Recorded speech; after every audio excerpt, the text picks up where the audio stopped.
ने साली को बंधक बना के किया रेप। जब बीबी से मन नहीं भरा तो साली को बना डाला अपनी हवस का शिकार। इससे पहले भी आरोपी जीजा दे चुका था इस तरह की घटनाओं को अंजाम। रात के 1 बजे मोबाइल देने के बहाने बुलाया था अपने कमरे में। 2016 में फतेहपुर के अंदर एक थाना पड़ता है हुसैनगंज। हुसैनगंज थाने के अंदर एक लड़की के द्वारा एफआईआर कराई जाती है और एफआईआर में ये दिखाया जाता है कि पहले उसकी एक लड़के से शादी तय हो चुकी थी जिसका नाम जयप्रकाश पासवान था। वो शादी तय होने के बाद उसके ज़्यादा संपर्क में आया, फ़ोन पे बातचीत होने लगी और इसके बाद में क्या हुआ, इन दोनों के बीच में नज़दीकियाँ बढ़ने लगी।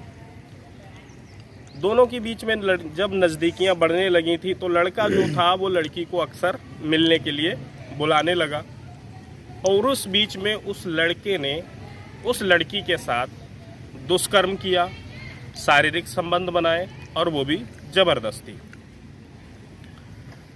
चूंकि इन दोनों की शादी तय हो चुकी थी तो लड़की ने भी शायद उतना ऐतराज़ नहीं किया, लेकिन ये सारे दुष्कर्म की घटना को अंजाम देने के बाद में लड़का शादी से इनकार करने लगा और जब लड़का शादी से इनकार करने लगा तब लड़की के द्वारा उसके ऊपर एफआईआर दर्ज करा दी जाती है। लड़की की एफआईआर दर्ज होने के बाद में लड़के को पुलिस द्वारा हिरासत में ले लिया जाता है और हिरासत में लेने के बाद में जो कानूनी प्रक्रिया होती है न्यायालय की वो स्टार्ट हो जाती है।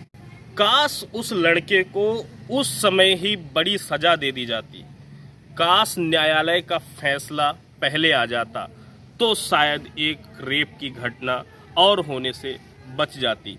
नमस्कार, मेरा नाम है तेजपाल वर्मा, जनता का दम न्यूज़ देख रहे हैं आप। और उसी लड़के ने एक नई आज रेप की घटना को अंजाम दिया है, उसकी सच्ची कहानी लेकर मैं आपके बीच में प्रस्तुत हूँ। वही आरोपी जिसने पहले एक घटना को अंजाम दे दिया था। आपको बता दूं, जिला फतेहपुर के अंतर्गत एक थाना पड़ता है ललौली और ललौली के अंतर्गत एक गांव पड़ता है जिंदपुर और जिंदपुर के अंतर्गत एक रहने वाला गांव में लड़का जिसका नाम होता है जयप्रकाश पासवान।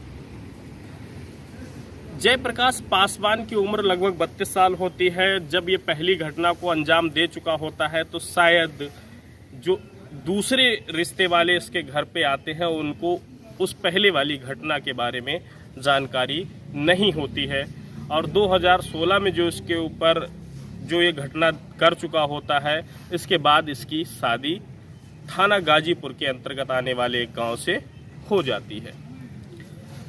सब कुछ ठीक चल रहा होता है, लेकिन पहले से एक जो दोष इसके नाम पे था, जो इसने दुष्कर्म किया था, उसकी कानूनी प्रक्रिया भी चल रही होती है तो उसके चलते इसको जेल हो जाती है और जेल होने के बाद में जब ये घर वापस लौट कर आता है तो घर में सब हंसी खुशी से फिर रह रहे होते हैं। सबको लगता है कि शायद लड़का अब सुधर गया है और अपनी एक नई जिंदगी जिएगा।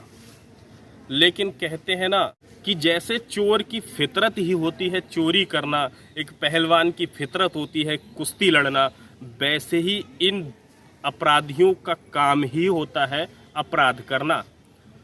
यहाँ पर भी ऐसा ही होता है। ये जो व्यक्ति होता है ये लंबे समय से अपनी पत्नी के साथ तो रह रहा होता है, लेकिन साथ में इसकी गंदी नज़र अपनी साली पर होती है जिसकी उम्र महज 14 साल होती है। ये लंबे समय से घात लगाए होता है और इसकी जो अपनी गंदी नज़र होती है वो अपनी साली पर होती है, लेकिन इसको कभी ये मौका नहीं मिलता है कि शायद ये उसके साथ में कोई हरकत कर पाता। धीरे धीरे समय गुजरता जाता है और इस अपराधी पर भी कहीं ना कहीं लोग विश्वास करने लगते हैं और लोगों को लगता है कि शायद ये सब कुछ भूल कर एक नई जिंदगी जी रहा है। ऐसे ही समय गुजरता जाता है और होता है क्या है कि 4 दिन पहले, आज से बात करूं तो 4 दिन पहले ये अपनी ससुराल जाता है। गाजीपुर थाने के अंतर्गत एक गांव पड़ता है, वहाँ ससुराल जाता है और अपने ससुराल से अपनी साली को लेकर आता है अपने घर और अपनी ससुराल वालों से ये कहता है कि हमारे घर पे धान की रोपाई हो रही है, क्योंकि इस समय आप जानते हैं धान की रुपाई का समय चल रहा है। तो वहाँ ये भी अपनी ससुराल में कहता है कि धान की रुपाई चल रही है, खेत इत्यादि पे काम बहुत सारा है, तो इस वजह से मैं इनको ले जा रहा हूँ ताकि काम जो भी काम ज़्यादा हो जाता है उसमें ये मेरा या अपनी बहन का हाथ बटा सके। और इनके ससुराल वालों को भी कहीं ना कहीं भरोसा हो जाता है कि ठीक है अब वहाँ पे काम ज़्यादा है, तो वो इनको तो अपने जीजा के साथ में भेज देते हैं। यहाँ जीजा जयप्रकाश पासवान भी उस लड़की को लेकर आता है, तो शायद उसके मन में लड्डू फूट रहे होते हैं। अपनी साली को लेकर जब वो अपने घर पहुँचता है तो उसे घर पे छोड़ देता है। वहाँ वो लड़की जो होती है अपनी बड़ी बहन को देखकर बहुत खुश होती है, और इस तरह हंसी खुशी में 3 दिन गुजर जाते हैं और उनको पता भी नहीं चलता। लेकिन इधर कहीं ना कहीं जयप्रकाश के मन में अपनी साली को देखकर जो लालसा जागी थी, जो उसके शरीर की तरफ आकर्षक था, क्योंकि ये पहले से ही दुष्कर्म की घटनाओं को अंजाम दे चुका है, तो दुष्कर्म करने की इसकी जो भावना है वो उसमें लालायित पहले से ही थी। तो वो कहीं ना कहीं एक मौका पाने की कोशिश करता है, अपनी साली के पास जाने की कोशिश करता है, लेकिन उनमें नाकाम रहता है। होता है क्या, इसी सोमवार को बीते 1 दिन पहले साली, इनकी पत्नी और ये जयप्रकाश पासवान तीनों खाना खाते हैं। खाना खाने के बाद में साली और इनकी बीबी जो होती हैं, दोनों बहनें नीचे सो जाती हैं अपने बिस्तर पर, और ये जयप्रकाश पासवान जो होता है छत पर सोने के लिए चला जाता है। लेकिन जयप्रकाश के अंदर का शैतान जो कि शरीर का भूखा था, वो बार बार इसे साजिश रचने के लिए कहता है, और ये भी ऐसा ही करता है। जयप्रकाश एक मोबाइल नीचे छोड़ के आता है जो चार्ज पे लगी हुई होती है, और रात के 1 बजे अपनी साली को मोबाइल देने के बहाने बुलाता है। साली इन सारी चीज़ों से अनजान थी। वो भी क्या करती है कि शायद जीजा को कोई काम होगा तो उन्होंने फ़ोन लेकर बुलाया है। वो भी ऐसा ही करती है, नीचे से मोबाइल जो चार्ज पे लगा होता है उसको निकालती है और लेकर उसको छत पर चली जाती है। यहाँ रात के 1 बजे का समय होता है, कहीं ना कहीं उनकी दीदी सो चुकी होती हैं, और जब वो उनको फ़ोन देने जाती है, इस मौके का फ़ायदा उठाते हुए जो जयप्रकाश पासवान होता है वो उनको अपने बिस्तर पर दबोच लेता है और ज़बरदस्ती उनके मुंह में कपड़ा ठूंस कर उसके साथ दुष्कर्म करता है, उसके साथ रेप करता है, उसके साथ बलात्कार की घटना को अंजाम दे देता है। इस पूरी घटना को अंजाम देने के बाद बलात्कारी जयप्रकाश पासवान उस साली को, 14 साल की लड़की को डराता है, धमकाता है कि यदि तुमने इस बात को अपनी दीदी से या अपने माता पिता से शेयर किया तो मैं तुम्हारी जान ले लूँगा। लड़की जो है डर जाती है, और डर की वजह से उसको शरीर में बहुत तकलीफ होती है, लेकिन वो नीचे जाती है और अपनी दीदी के पास जैसे तैसे रात बिताती है। और शायद उसकी कहने की हिम्मत नहीं होती, क्योंकि रात का समय होता है और जीजा के घर पे वो दोनों बहनें अकेली होती हैं, उनके साथ कोई भी घटना हो सकती थी या उन्हें हम कहें तो जान से मारा जा सकता था। इसके बाद जैसे ही दिन निकलता है और लड़की की पीड़ा बढ़ती जाती है, लड़की अपनी बड़ी बहन को इस सारी घटना के बारे में बता देती है।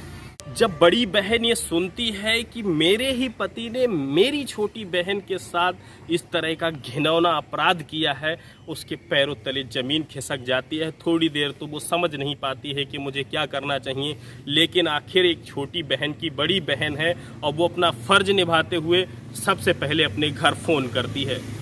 और फ़ोन करने के उपरांत ये बात उसके हस्बैंड को, अर्थात उस साली के जीजा को भी पता चल जाती है कि इसकी सूचना ससुराल में दी जा चुकी है।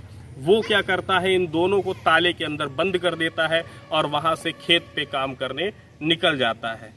जब वहाँ से उसके ससुराल वाले आते हैं तो वो बहुत ज़्यादा गुस्से में होते हैं, और गुस्से में हों भी क्यों ना, क्योंकि उनका गुस्सा होना स्वाभाविक है। उनकी छोटी बेटी के साथ, एक भाई की छोटी बहन के साथ एक उसके ही बहनोई ने बलात्कार की घटना को अंजाम दिया था।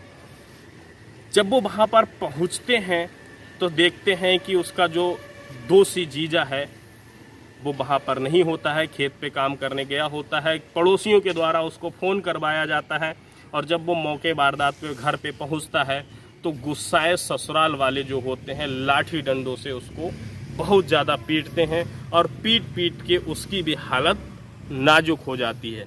इसके बाद पुलिस को फ़ोन किया जाता है, पुलिस मौके वारदात पे पहुंचती है, जैसा कि आप इस फोटो में देख रहे हैं। इसके बाद पुलिस जो होती है सबसे पहले उस बच्ची को अस्पताल के अंदर भर्ती कराती है, क्योंकि उसकी हालत जो है वो बहुत नाजुक बनी हुई है।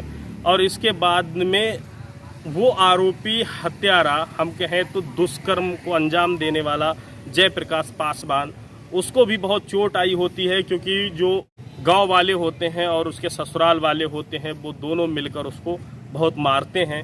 इस तरह पुलिस के द्वारा ससुराल वालों से एप्लीकेशन ली जाती है और ससुराल वाले गंभीर धाराओं में लिखित एक एप्लीकेशन देते हैं, जिसके बाद पुलिस पॉक्सो एक्ट के तहत इस अपराधी पर दोबारा मुकदमा दर्ज कर लेती है।